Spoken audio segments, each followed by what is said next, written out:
My friend paid 50,000 pesos penalty just because he forgot to file his taxes. Here are 5 tips to make it simpler. Number 1, stay organized throughout the year.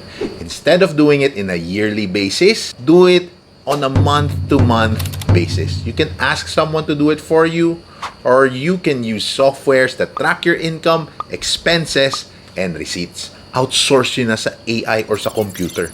Make sure all your records are up to date. Number 2, set regular checkpoints. Check in with your accountant, your finance team. Reconcile any differences. The earlier you're able to observe discrepancies, the earlier you're able to file the right amounts. Number 3, invest in tax preparation softwares or just hire an accountant.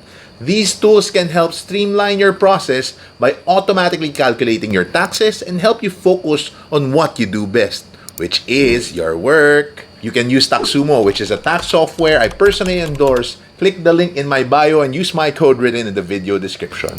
Number 4, stay informed of potential tax deductions. You can go to seminars and find out about these deductions. In some cases, such as the CREATE law and the COVID-19 pandemic, nagkakaroon din ng additional deductions and extensions. Number 5, plan for payments. There are times na nakakalimutan natin ang deadline. Aminin, so be up to date and nilagay na natin sa calendar para mapadali ang inyong tax season. Like and follow for more finance and tax tips.